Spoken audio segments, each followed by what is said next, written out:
दादा हे बघ, मला एक मेसेज आला आहे की ज्यात लिहिलं आहे की मी एक फ्री पारितोषिक जिंकला आहे.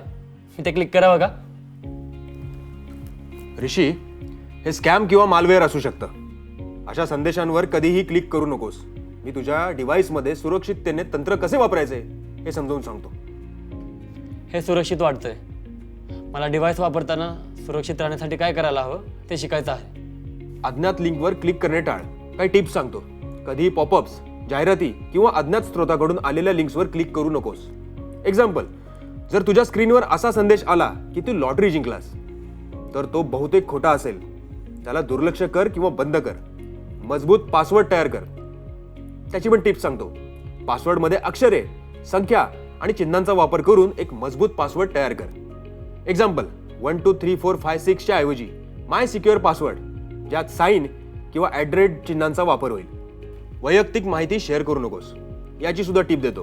कधी तुझं नाव, पत्ता, फोन नंबर किंवा पासवर्ड ऑनलाईन शेअर करू नकोस. एक्झाम्पल, जर एखाद्या गेममध्ये तुझा पत्ता किंवा फोन नंबर विचारला तर काहीतरी भरण्याऐवजी वयस्कर व्यक्तीला सांग.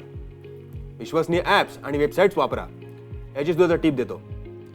ॲप्स फक्त विश्वसनीय स्रोताकडून डाउनलोड कर, जसे की गुगल प्ले स्टोअर किंवा ॲपल ॲप स्टोअर, आणि प्रमाणित वेबसाईटला भेट दे. एक्झाम्पल, जर शैक्षणिक ॲप डाउनलोड करत असाल तर ते शिक्षक किंवा शाळेने शिफारस केलेलं आहे का ते तपासा. सुरक्षा वैशिष्ट्ये सक्षम कर. टिप, 2 स्टेप ऑथेंटिफिकेशन सक्षम कर आणि सॉफ्टवेअर नियमितपणे अपडेट कर. एक्झाम्पल, तुझ्या टॅबलेटमध्ये फिंगरप्रिंट लॉक आहे. त्याचा वापर कर जेणेकरून तुझा डेटा सुरक्षित राहील. संदिग्ध क्रियाकलापांची माहिती द्या.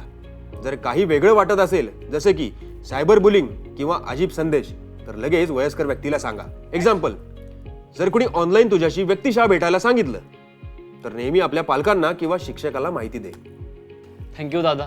मला माहिती नव्हतं की तंत्रज्ञान वापरताना एवढे धोके असतील. आता मी अधिक काळजीपूर्वक वापरेन. खूप छान. तंत्रज्ञान अद्भुत आहे, पण ते सुरक्षितपणे वापरणं हेच ते आनंदाने वापरण्याचं महत्त्वाचं कारण आहे. मी माझ्या खात्यासाठी मजबूत पासवर्ड तयार करेन आणि सुरक्षा टिप्स माझ्या मित्रांना पण सांगेन. छान. हा एक उत्तम विचार आहे. चल, सुरक्षित आणि असुरक्षित ऑनलाईन क्रियाकलाप ओळखण्याचा सराव करूया.